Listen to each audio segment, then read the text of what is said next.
السلام عليكم ورحمة الله وبركاته، وأهلا بكم في المحاضرة الخامسة من القسم الخامس The Language of the Law of Tort، واللي نتكلم فيها عن The Most Famous Tort Case، أشهر قضية في المسئولية التقصيرية.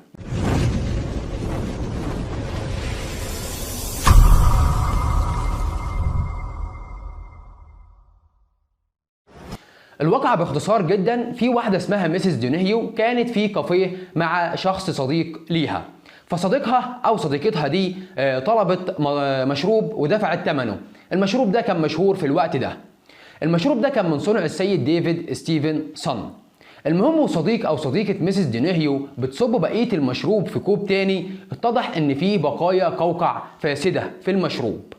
بعدها ميسيس دونيهيو ادعت بان اللي شافته ده خلاها مريضه واخدت علاج طبي لالتهاب في المعده، وبعد 3 أسابيع ادعت ايضا انها عانت من صدمه عصبيه في مستشفى جلاسجو رويال انفيرمري.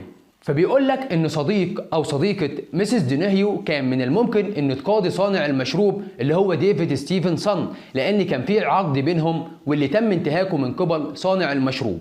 وعلى النقيض ما كانش في علاقه تعاقديه بين صانع المشروب وبين ميسيس دونيهيو، والشخص الوحيد اللي كان ليه حق مقاضاة صانع المشروب هو الصديق اللي كان مع ميسيس دونيهيو، لان هو اللي طلب المشروب وهو اللي دفع حقه مش ميسيس دونيهيو نفسها. فإذا ما كانش في علاقة تعاقدية ما بين ميسيس دونيهيو وما بين صانع المشروب. المهم ميسيس دونيهيو استشارت محامي مرموق، والمحامي ده قرر يتابع مع القضية على الرغم من عدم وجود سابقة قضائية لمثل ذلك الواقعة. وكان أساس الدعوة إن أي مصنع لمنتج معد للاستهلاك الآدمي لابد إن يكون مسؤول عن أي ضرر نتيجة قلة الرعاية أو الاهتمام المعقول في إنه يتأكد إن المنتج مناسب للاستهلاك الآدمي. المهم القضية استؤنفت في المحكمة العليا، والحكم صدر لصالح ميسيس دونيهيو، وعلى أساس القضية دي تم تأسيس سابقة قضائية جديدة. ودي هي الواقعة باختصار شديد. تعالوا نقرأها مع بعضينا بشيء من التفصيل.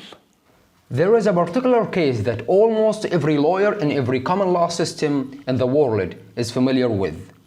This is the famous case of Donahue versus Stevenson.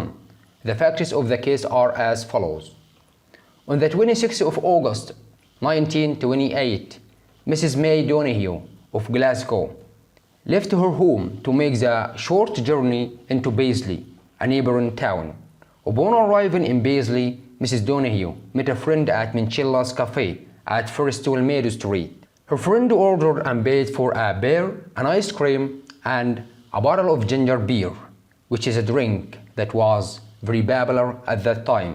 In doing so, they began the events that would change legal history forever. The ginger beer was manufactured by Mr. David Stevenson of Paisley. It came in what was described as an opaque bottle. So unfortunately, no one was able to see what was in the bottle until the contents were poured out.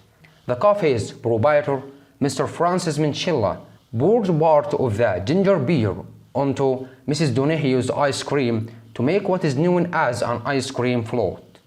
Mrs. Donahue apparently began to eat with enthusiasm. What happened next was the basis for the entire case.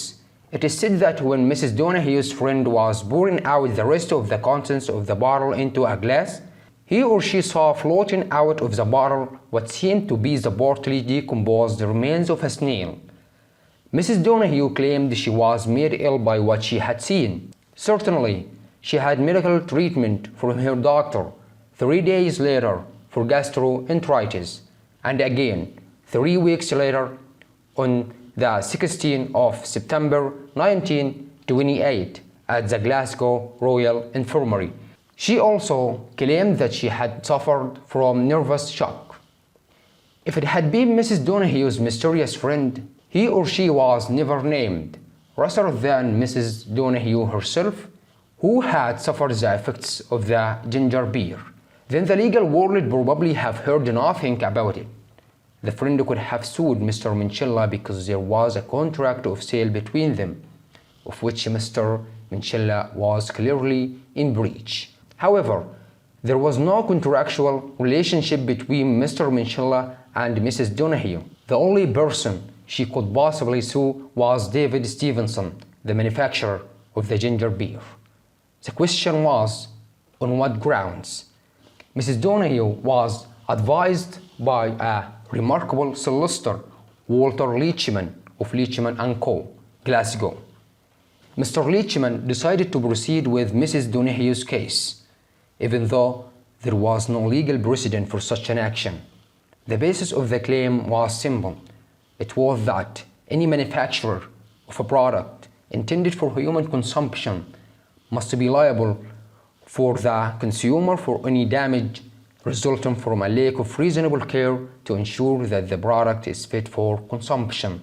The case proceeded through various appeals to the highest court in the land, the House of Lords. The Lords decided in favor of Mrs. Donahue, and so it happened that a new precedent was established, and a lady who said she was not worth £5 on all the world became the reason why these days millions of pounds and dollars have been won by claimants based on the tort of negligence.